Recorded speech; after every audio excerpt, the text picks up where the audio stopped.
In ancient times, some people were unable to pronounce indigenous African words.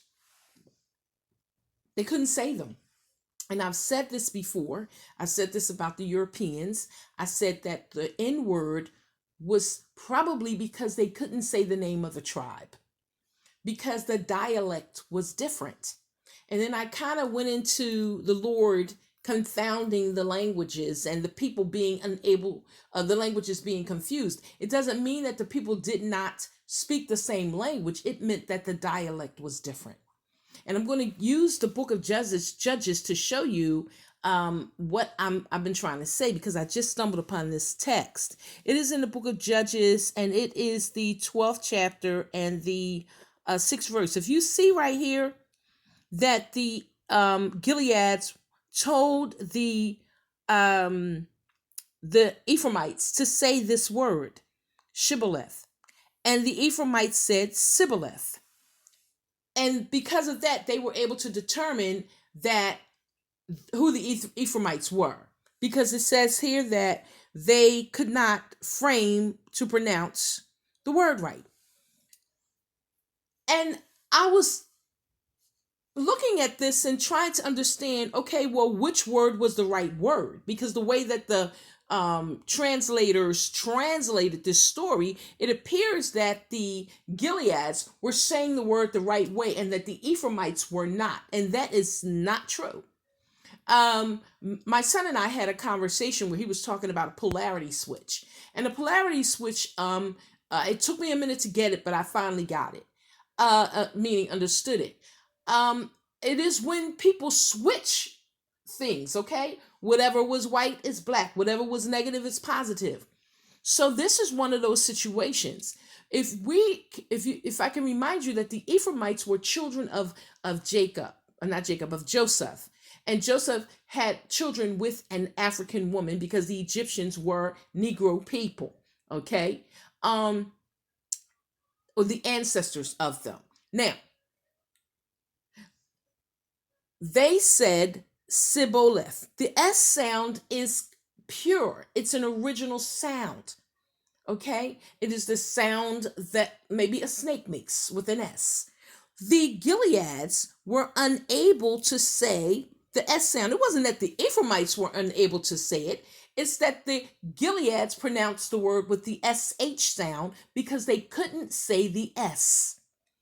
There are certain cultures and indigenous people that cannot pronounce certain letters, certain sounds. They find it very difficult to say. Pay attention to a lot of the Old English and how they speak words. This is why when we read the Bible, we see letters such as Z or we see a V, because they couldn't pronounce the original S sound. Okay? This is one of those situations that prove that there was a difference in the dialect.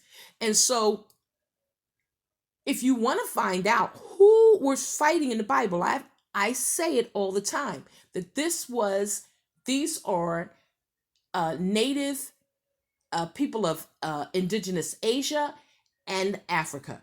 That was the war, okay? They may not even look like the people look today, all right? But these were families fighting each other. But some of them had a different dialect. And thus they may have had different mothers. All right. And in order to say the names of the gods, in order to call on these indigenous spirits, the spirits of the indigenous people, you probably had to be able to say the words. And that would have then given the indigenous Africans a one-up on the other people in their ability to call on names or whatever was going on during that period. So here we're moving on to the slave trade, where the people that were brought to the United States were told, okay, you can't say, don't even try it. Don't say that word. Okay?